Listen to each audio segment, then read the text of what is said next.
قرآن مجید نے اسی بات کو بیان کیا ہے۔ فرمایا پس ایسے دانستہ انکار کرنے والوں پر اللہ کی لعنت ہے، انہوں نے اپنی جانوں کا کیا برا سودا کیا کہ اللہ کی نازل کردہ کتاب کا انکار کر رہے ہیں، بغین محض اس حسد میں، محض اس حسد میں کہ اللہ اپنے فضل سے اپنے بندوں میں سے جس پر چاہتا ہے وہی نازل فرماتا ہے۔ جیسا کہ میں نے عرض کیا، وہ یہ توقع کر رہے تھے کہ نبی آخر الزمان صلی اللہ علیہ وآلہ وسلم بنی اسرائیل میں سے، ہمارے قبیلے میں سے آئیں گے اور ہم ہی میں سے کسی کے گھر پیدا ہو جائیں گے، کیونکہ ان کا ایک دیرینہ بزعم خیش، ان کا ایک دیرینہ تعلق چلا آ رہا تھا کہ ہر پیغمبر اپنی امت کو حضور علیہ السلام کی بعثت کی خبر دیتا تھا،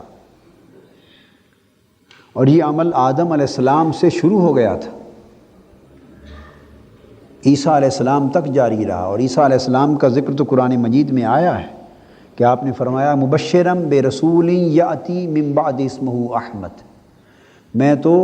اپنے بعد آنے والے رسول جن کا اسم گرامی آسمانوں پر احمد ہے، ان کی آمد کی بشارت دینے والا ہوں۔ اور سیدنا موسیٰ علیہ السلام نے بھی حضور علیہ السلام کی بڑی تفصیلی بشارتیں دی تھیں جن کا تورات میں ذکر تھا، اور یہ مصر سے، پھر وادی سینا سے، کنعان اور ملک فلسطین اور ملک شام سے چل کر اتنی طویل مسافتیں طے کر کے حجاز میں اور مدینہ کی بستی میں آ کر آباد ہوئے تھے، سینکڑوں برسوں سے صرف اپنی کتابوں کے ذریعے اس شہر کی علامتیں جان کر کہ حضور علیہ السلام کا آخری ٹھکانہ اس شہر میں ہوگا۔ تو گویا سینکڑوں برسوں کا سفر طے کر کے آئے تھے اور انتظار میں تھے، پھر حضور علیہ السلام کا واسطہ اور وسیلہ دیتے رہتے تھے، ہمیشہ سے یہ ان کے معمولات میں سے تھا، اور فتح یابی پاتے تھے، اور ہر روز حدیث میں آتا ہے کہ اپنے بچوں کو صبح ہر روز جیسے قرآن مجید کا سبق دیا جاتا ہے،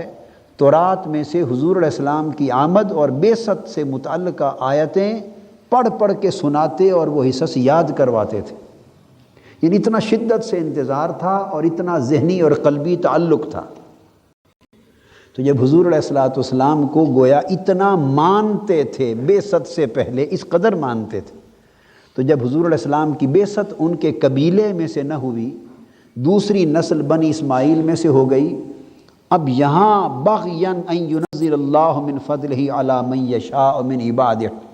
یہاں ایک خاص انسانی نفسیات کا ذکر ہو رہا ہے۔ انسانی زندگی اور انسانی نفسیات کا بڑا ایک اہم پہلو ہے، اور ہیومن پرسنالٹی کا ایک بڑا امپورٹنٹ ایسپیکٹ ہے، سائیکولوجیکل ایسپیکٹ جس کی طرف اشارہ ہے، وہ یہ کہ آپ اندازہ کریں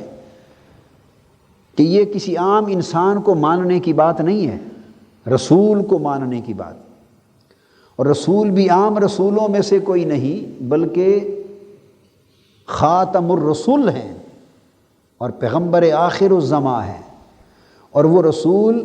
جن کے بارے میں وہ خود جانتے تھے کہ سارے پیغمبر ان کی بعثت کی خبر دیتے چلے آئے ہیں، یہ بھی انہیں علم تھا کہ یہ کوئی اتنے عظیم المرتبت رسول تو ہیں کہ جن پر رسالت ختم ہو رہی ہے، جن پر نبوت ختم ہو رہی ہے، اور ان کے بعد اب کوئی نبی اور رسول اور کوئی آسمانی کتاب دنیا میں نہیں آئے گی، اور اتنے اللہ کے محبوب رسول ہیں کہ تمام انبیاء کو حکم دیا گیا کہ وہ اپنے اپنے زمانوں میں اپنی امتوں کے سامنے ان کی آمد کا تذکرہ کریں اور ان پر ایمان لائیں۔ اب آپ اس بات کو سن کر یہ اندازہ لگائیں کہ ان کی کس حد تک قلبی، ذہنی، فکری، نظریاتی، اعتقادی اور ایمانی وابستگی ہوگی حضور علیہ السلام کی ذات گرامی کے ساتھ، آپ کی آمد سے قبل، بعثت سے قبل کتنی وابستگی ہوگی۔ اب جو خاص انسانی نفسیات کی بات بیان کی جا رہی ہے کہ جہاں اس حد، یہ وہ وابستگی ہے کہ جس سے آگے انسانی زندگی میں اور کوئی وابستگی نہیں ہو سکتی، اور انسانی زندگی میں اس سے زیادہ کسی اور کو نہیں مانا جا سکتا، چونکہ اس سے اوپر تو پھر اللہ ہی کو ماننے کا درجہ ہے۔ ماننا یہاں ختم ہو جاتا ہے۔ تو اس حد تک مانتے تھے، مگر جب حضور علیہ السلام ان کے قبیلے اور نسل میں سے مبعوث نہ ہوئے تو وہ منکر ہو گئے اور حضور علیہ السلام سے کفر کرنے لگے اور آقا علیہ السلام کا دشمن بن گئے۔ یکایک وہ دشمنی کہاں سے پیدا ہو گئی؟ وہ عصبیت تھی، ایک تعصب تھا کہ یک لخت وہ ماننا حسد میں بدل گیا۔ یعنی انہیں رشک تھا کہ ہم کتنے خوش نصیب ہیں اور کتنی بڑی نسل اور قبیلہ ہے بنی اسرائیل کا کہ نبی آخر الزماں بھی ہم ہی میں مبعوث ہونے والے ہیں۔ گویا یہ کیفیت رشک کی تھی، رشک۔ اور جب حضور علیہ السلام اس نسل میں سے تشریف نہ لائے تو رشک یکا یک حسد میں بدل گئے۔ جو ہی دل میں حسد آیا تو حضور علیہ السلام کی رسالت پر ایمان جس کا صدیوں سے انتظار تھا وہ کفر میں بدل گیا۔ نکتہ یہ سمجھانا چاہتا ہوں کہ حسد سے بڑھ کر دنیا میں اور کوئی بربادی نہیں ہے۔ حسد سے بڑھ کر انسانی زندگی میں ہلاکت اور تباہی کا اور کوئی سامان نہیں ہے کہ جو ایمان بالرسالت کا بھی خاتمہ کر دیتا ہے، اور صدیوں سے جو انتظار تھا ایمان کی کیفیت کے ساتھ اس کو چشم زدن میں تباہ و برباد کر دیا، جلا کر راکھ اور خاکستر کر دیا۔ قرآن مجید نے اس امر کی طرف اشارہ کیا ہے کہ تم جو منکر ہو گئے اور اس رسول کو جسے جانتے تھے، جس کے وسیلے سے مجھ سے دعائیں مانگتے تھے اور جس کا انتظار کر رہے تھے، اس رسول کے جو منکر ہو گئے، کیوں؟ بغیاً، محض اس حسد کی بنا پر کہ اللہ نے یہ پیغمبر اس نسل میں کیوں پیدا کیا، ہم میں کیوں نہ آیا۔ تو حسد اتنی بڑی لعنت ہے کہ اس سے ہمیشہ پناہ مانگنی چاہیے، اس سے ہمیشہ۔ اور میں یہ بات آپ کو بتا دوں کہ یہ انسانی دل میں داخل ہوتا ہے رشک کے دروازے سے۔ کہاں سے داخل ہوتا ہے؟ رشک کے دروازے سے، کہ رشک پیدا ہوتا ہے کہ واہ وہ کتنا خوش نصیب ہے، اس پر اللہ نے اتنا کرم کیا، اس کو اللہ نے یہ کچھ دیا۔ یہ رشک ہوتا ہے۔ رشک کے ساتھ اگر تو صرف اللہ کی نعمت پر رہے اور شکر مندی پر کیفیت رہے تو رشک رہتا ہے، مگر جب اس کے مقابلے میں انسان اپنی کیفیت کا موازنہ کرنے لگ جائے کہ مجھے تو اتنا کچھ نہ ملا، مجھے تو اتنی عزت نہ ملی، اتنا مال نہ ملا، اتنا درجہ نہ ملا، اتنا مرتبہ نہ ملا، جب اپنے اور اس کے مقام کا موازنہ شروع ہو گیا تو سمجھیں کہ اس لمحے سے رشک حسد میں بدلنا شروع ہو گیا ہے۔ بس یہ وہ کیفیت ہے کہ انسان اپنا سیلف انالیسز کر سکتا ہے، خود اپنے اندر جھانک کر۔ یہ مسئلہ کسی سے پوچھنے کی ضرورت نہیں کہ میں حالت رشک میں ہوں یا حالت حسد میں ہوں، میں نے کسوٹی آپ کو دے دی، پیمانہ دے دیا۔ اگر تو اپنا اور اس کا موازنہ نہ ہو اور شکر مندی ہو کہ دوسرے کی اچھی حالت دیکھ کر آپ کا جی ٹھنڈا ہوتا رہے، یہ فیصلہ آپ خود کر سکتے ہیں، تو یہ رشک ہے، رشک تک گناہ نہیں۔ اور اگر آپ دیکھیں کہ اس کی اچھی حالت دیکھ کر ساتھ ہی ساتھ اپنی جو کمزور حالت ہے وہ بھی نگاہوں میں آ رہی ہے، موازنہ شروع ہو گیا ہے، اور موازنے کے ساتھ ساتھ کچھ دل پر بوجھ بھی آنا شروع ہو گیا ہے، کچھ تمنا بھی پیدا ہونا شروع ہو گئی ہے، کاش میرے بھی دن بدل جاتے، کاش میری بھی ایسی حالت ہو جاتی۔ جب یہ کاش کا دھندا شروع ہوا اور موازنہ شروع ہوا تو سمجھے رشک نہ رہا، وہ حسد میں بدلنا شروع ہو گیا، اور حسد انسان کو کفر پر لے جا کے ختم کرتا ہے۔ ابلیس کو شیطان کس نے بنایا؟ اسی حسد نے بنایا۔ ابلیس کو شیطان حسد نے بنایا۔ عبادت گزار تھا، ملائکہ میں بڑا اولو العزم اور اونچے مرتبے کا شخص تھا، جن تھا، مگر اپنے علم اور عبادت کے باعث ملائکہ کا بھی استاذ تھا، جنات میں سے ہو کر ملائکہ کا استاذ تھا۔ مگر جب سیدنا آدم علیہ السلام کی تخلیق عمل میں آئی اور ان کو سجدے کا حکم ہوا، یہ اکڑ گیا۔ اور اکڑا کیوں؟ جب اللہ پاک نے پوچھا اے ابلیس جب میں نے تمہیں حکم دیا کہ تو سجدہ کر آدم کو تو کس چیز نے تمہیں منع کیا سجدہ کرنے سے؟ اس نے کہا ایک مقام پر کہ انا خیر منہ خلقتنی من نار و خلقتہ من طین، میں تو خود اس سے بہتر ہوں۔ وہ موازنہ کرنے لگ گیا، مجھے تو نے آگ سے بنایا، اسے مٹی سے بنایا، اور میں بہتر ہو کر کمتر کو سجدہ کروں؟ اور دوسرے مقام پر فرمایا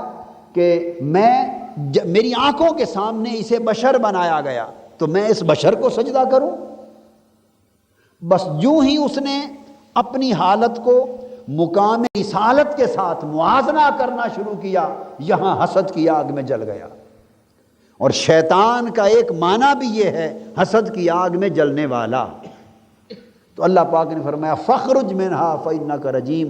نکل جا میری بارگاہ سے، آج کے بعد تو لعنتی ہو گیا۔ تو حسد انسان کو ملعون اور مردود بنا دیتا ہے، اور کچھ اس کے پلے نہیں بچتا، سب تباہ و برباد ہو جاتا۔ اس سے بچنا چاہیے۔ اس کے بعد اگلی چیز اللہ رب العزت نے بیان فرمائی وَإِذَا قِيلَ لَهُمْ آمِنُوا بِمَا أَنزَلَ اللَّهُ قَالُوا نُؤْمِنُ بِمَا أُنزِلَ عَلَيْنَا وَيَكْفُرُونَ بِمَا وَرَاءَهُ وَهُوَ الْحَقُّ مُصَدِّقًا لِمَا مَعَهُمْ قُلْ فَلِمَ تَقْتُلُونَ أَنبِيَاءَ اللَّهِ مِن قَبْلِ إِن كُنتُم مُؤْمِنِينَ۔ پھر اب ان کی اگلی خصلت بیان ہو رہی ہے 42ویں، کہ جب ان سے کہا جاتا ہے کہ تم اس کتاب پر ایمان لاؤ جو اللہ نے نازل فرمائی، تو وہ کہتے ہیں ہم تو صرف اس کتاب پر ایمان لاتے ہیں، اس کو مانتے ہیں جو ہم پر نازل ہوئی۔ اب انکار شروع ہو چکا ہے نا، حسد کے بعد انکار شروع ہو چکا۔ اب یہاں اشارہ اس امر کی طرف ہے، انہیں معلوم تھا کہ جو کتاب ان کے پاس ہے تورات وہ بھی اللہ نے اتاری، اور جو کتاب حضور علیہ الصلوۃ والسلام پر اتری وہ بھی اللہ نے اتاری۔ تو جب اتارنے والی ذات ایک ہے تو کیا وجہ ہے کہ اس پر ایمان لایا جائے اور اس پر ایمان نہ لایا جائے؟ وحی الہی ہے۔ تو قرآن مجید جو ان کی خصلت بیان فرما رہا ہے وہ یہ کہ جب ان سے کہا جائے کہ اس کتاب پر ایمان لاؤ تو وہ کہتے ہیں نہیں، جو ہمارے پاس ہے ہم تو صرف اس کو مانیں گے، اور جو اس کے علاوہ ہے اس کا انکار کرتے ہیں، اس کا انکار کرتے ہیں۔ فرمایا حالانکہ یہ قرآن بھی حق ہے اور انہی پر آنے والی کتاب کی تصدیق بھی کرنے والا ہے۔ یہاں یہ بات سمجھائی جا رہی ہے کہ ایک ہی چشمہ ہدایت سے دو کتابیں اتری، ایک ان پر اور ایک حضور علیہ الصلوۃ والسلام پر، مسلمانوں پر۔ تو وہ اپنی کو مانتے ہیں گویا وحی الہی کے اس ایڈیشن کو مانتے ہیں جو ان کے ہاتھ میں ہے، اور جو لیٹسٹ ایڈیشن اللہ کی وحی کا حضور علیہ الصلوۃ والسلام پر اترا اسے ماننے سے انکار کرتے ہیں۔ یہاں جو سوچ ہے یہ اسی سوچ کی نشاندہی کی جا رہی ہے جس کا ذکر ہم نے گزشتہ شب کیا تھا، وہ یہ کہ جب لوگ دین کے ٹکڑے کر لیتے تو جو کچھ اپنے پاس ہوتا ہے اس کو مانتے ہیں، اور جو دوسروں کے پاس ہوتا ہے اس کا انکار کرنے لگتے ہیں، اور یہ کہتے ہیں کہ دین صرف وہی کچھ ہے جو ہم مانتے ہیں، جو ہمارے پاس، جو دوسروں کے پاس ہے معاذ اللہ وہ تو دین ہی نہیں، اس کو من گھڑت باتیں کہتے ہیں۔ بات یہودیوں کی نفسیات کی ہو رہی ہے مگر ہمیں سنایا جا رہا ہے اب ہمارے پاس کتابیں تو دو نہیں ہیں نا، کتاب تو ایک ہی ہے، مگر ہم نے اس کتاب کے اسی طرح ٹکڑے بنا ڈالے ہیں جس طرح پہلی قوموں نے وحی الہی اور تعلیمات الہیہ کے ٹکڑے کر دیے تھے۔ اب جس مکتب فکر کے پاس تعلیمات کا جو حصہ ہے اور جو اس کو جو ترجیح دے رہا ہے، جو اس کے مزاج کے مطابق ہے، وہ سمجھتا ہے کہ یہی دین کل ہے، اور جو کچھ دوسرے کے پاس ہے وہ یہ قرار دے رہا ہے کہ معاذ اللہ وہ من گھڑت ہے، اس کا دین سے کوئی تعلق ہی نہیں۔ آپ کو اس وقت جا کے خبر ہوتی ہے کہ نہیں بھائی ادھر بھی دین ہی کی بات تھی، جب آپ براہ راست جا کر اس گروہ میں بیٹھ کر ان کی بات سنتے ہیں، اور اگر آپ ایک حلقے میں بیٹھ کر ان کی زبان سے دوسروں کی نسبت سننے لگ جائیں اور عمر بھر سنتے چلے جائیں تو ذہن اتنا تنگ نظر ہو جائے گا کہ خیال یہ گزرے گا کہ بس مسلمان یہی ہیں، اور جو پرلے محلے والے ہیں وہ تو کافر اور مشرک ہیں، وہ تو سیدھے جہنمی ہیں، انہیں تو دین کی سرے سے خبر ہی نہیں، انہوں نے تو گویا قرآن کھول کے دیکھا ہی نہیں، رفتہ رفتہ ایسا ذہن بنا دیا جاتا ہے۔ اور یہ ذہن میں ہمیشہ بتایا کرتا ہوں کہ فرقہ واریت ناموں کا نام نہیں ہے، یاد رکھ لیں۔ میرے نزدیک کوئی اہل سنت کہلائے، کوئی دیوبندی مکتب فکر سے اپنے آپ کو منسوب کرے، کوئی بریلوی مکتب فکر یا علماء سے منسوب کرے، کوئی اہل حدیث کہلائے، کوئی اہل تشیع کہلائے، میرے نزدیک یہ عنوانات فرقہ پرستی نہیں ہیں، یہ فرقہ واریت نہیں ہے۔ میں اگلی بات کہنا چاہتا ہوں، فرقہ واریت مسالک کے نام کا نہیں ہے، فرقہ واریت دراصل ایک سوچ ہے، دراصل ایک، خواہ آپ کسی فرقے کے عنوان سے وہ سوچ رکھیں، خواہ وہ اس عنوان کے بغیر سوچ رکھیں، فرقہ واریت اس سوچ کا نام ہے کہ ایک طبقہ صرف خود کو اہل توحید، اہل ایمان اور اہل اسلام اور اہل حق سمجھے اور اپنے سوا باقی تمام مکاتب فکر کو کافر، مشرک اور دائرہ اسلام سے خارج سمجھے۔ یہ جو سوچ ہے دراصل اس کا نام فرقہ واریت ہے۔ اگر یہ سوچ ختم ہو جائے اور اس کی جگہ یہ سوچ ڈیولپ ہو جائے کہ ہاں یہ سب امت مسلمہ کے مختلف مکاتب ہیں، امت مسلمہ ہی کے طبقات ہیں، ہاں سب کے پاس قرآن کی تعلیمات ہیں، سب کے پاس سنت اور حدیث نبوی کی تعلیمات ہیں، مگر تعبیر جدا جدا ہے، تشریحات جدا جدا ہیں، اور ہر کوئی بے شک اپنے موقف اور اپنی تعبیر اور اپنی راہ کو حق سمجھے، مگر دوسرے کو اس طرح باطل، کافر، جہنمی اور مشرک قرار نہ دے جس طرح قرار دیا جا رہا ہے۔ اگر یہ رواداری پیدا ہو جائے تو پھر فرقہ واریت از خود ختم ہو جاتی۔ جب آدمی اپنا نقطہ نظر دوسرے پر مسلط کرنا چاہتا ہے اور دوسرے کو باطل محض اور کافر اور مشرک قرار دے کر اپنے آپ کو صرف موحد یا مسلمان یا ایماندار تصور کرتا ہے اور اس تصور کو پھیلانا چاہتا ہے اپنی تبلیغ کے ساتھ، تو لا محالہ ایسے ذہن پیدا ہوں گے دونوں طرف سے جو ایک دوسرے سے بعید ہوں گے، اور وہ ذہن ایسی فضا مذہبی زندگی میں پیدا کر دیں گے جن سے فرقہ واریت بھی پیدا ہوگی اور بالآخر وہ قتل و غارت گری پر جا کر بھی منتج ہوگی۔ یہ خرابی یہود اور بنی اسرائیل کے وقت سے چلی آ رہی ہے۔ نافرمانیوں کو اور غفلتوں کو اور برے اعمال کو زندگی سے ختم نہ کیا جائے تو بعض اعمال کا نتیجہ یہ چیز ہوتی ہے۔ اب اللہ رب العزت نے اس کے بعد آگے فرمایا 44ویں حکم کے طور پر، قل ان کانت لکم الدار الآخرۃ عند اللہ خالصۃ من دون الناس، وہ یہ بھی کہتے تھے کہ آخرت ہمارے لیے مختص کر دی گئی، جنت ہمارے لیے ہے، جیسے ہم بھی اس ذوم میں مبتلا رہتے ہیں، ہم بے پرواہ ہو گئے آخرت سے، جہنم کے عذاب سے نڈر ہو گئے، آخرت کی جواب طلبی سے نڈر ہو گئے، ہمیں آخرت کا خوف نہ رہا، اللہ کے حضور پیش ہونے کا ڈر نہ رہا، اور دوزخ کی دہکتی ہوئی آگ کا کوئی خوف و خطر نہ رہا، ہم شیر ہو گئے اور ہمارا یہ خیال ہے ہم نے جنت میں ہی چلے جانا ہے۔ اسی بے فکری نے ان کو بھی تباہ کر دیا تھا، یہ بے فکری ہمیں بھی تباہ کر دے گی۔ اللہ پاک نے فرمایا اگر تمہارا یہ خیال ہے کہ جنت تمہارے لیے ہی ہے اور اچھی آخرت تمہارے لیے مختص کر دی گئی ہے تو فرمایا فَتَمَنَّوُا الْمَوْتَ إِن كُنتُمْ صَادِقِينَ، پھر تم موت کی تمنا کرو اگر سچے ہو۔ اگر بہترین آخرت تمہارے لیے ہے اور جنتیں تمہارے لیے ہیں تو پھر تم موت سے ڈرتے کیوں؟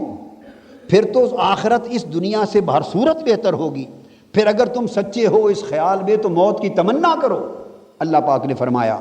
اور جواباً خود فرمایا وَلَن يَتَمَنَّوْهُ أَبَدًا، اے حبیب مکرم صلی اللہ علیہ وآلہ وسلم آپ دیکھیں گے کہ آپ انہیں دعوت دیں، اگر تمہیں اتنا پختہ یقین ہے کہ جنت تمہارے انتظار میں ہے تو پھر تم موت کی تمنا کرو تاکہ اعلیٰ جنتوں میں جا پہنچو۔ قرآن نے فرمایا آپ دیکھیں گے کہ وہ ہرگز موت کی تمنا نہیں کریں گے، موت سے ڈریں گے، گھبرائیں گے۔ کیوں؟ بما قدمت ایدیہم، ان کے گناہ اور ان کے مظالم ان کی آنکھوں کے سامنے ہیں جنہیں وہ آگے بھیج چکے ہیں، ان کا دل ڈر رہا ہے اور گھبرا رہا ہے۔ وَلَتَجِدَنَّهُمْ أَحْرَصَ النَّاسِ عَلَى حَيَاةٍ وَمِنَ الَّذِينَ أَشْرَكُوا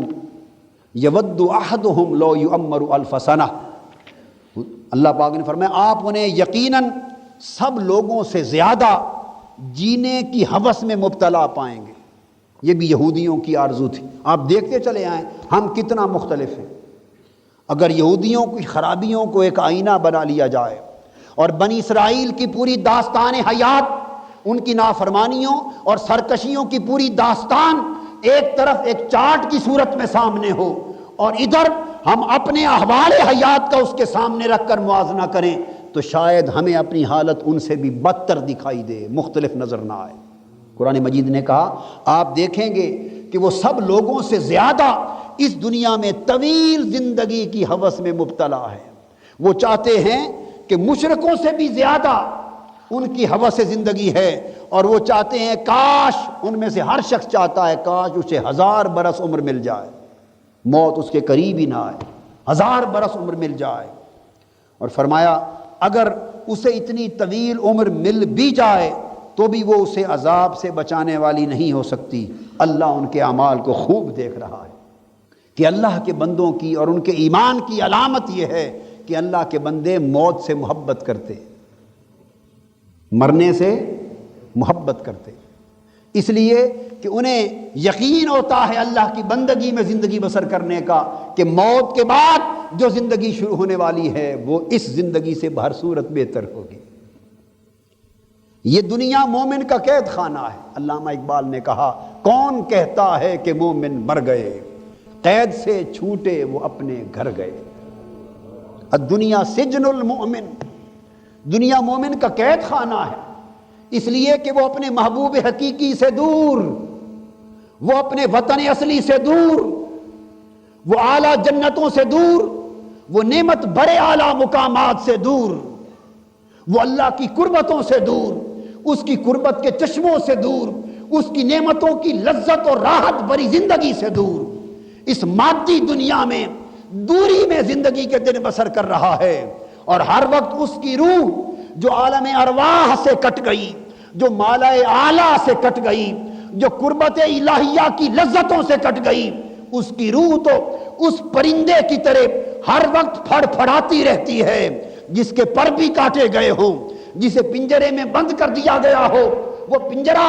وہ پرندہ اپنے دوسرے ہم جنس پرندوں کو کھلی ہواؤں میں ہر وقت اڑتا ہوا دیکھے، کھلی ہواؤں میں ہر وقت تیرتا ہوا دیکھے، اڑنا چاہے کہ میں بھی ان پرندوں کے ساتھ اس فضائے بسیط میں اڑنا شروع کر دوں، مگر جو ہی اڑے تو اس وقت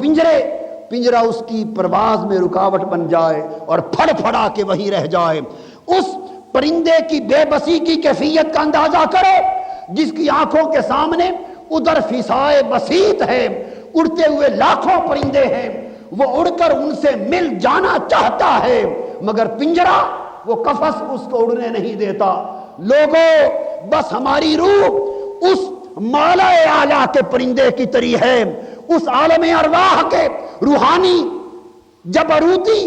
ملکوتی اور لاہوتی پرندے کی طرح ہے، جسے علامہ نے کہا اے طائر لاہوتی، اے طائر لاہوتی، اس رزق سے موت اچھی۔ یہ ہماری روح طائر لاہوتی ہے، یہ طائر یعنی پرندہ جبروتی ہے، یہ پرندہ ملکوتی ہے، یہ پرندہ ہاہوتی ہے۔ یہ روح جو جسم،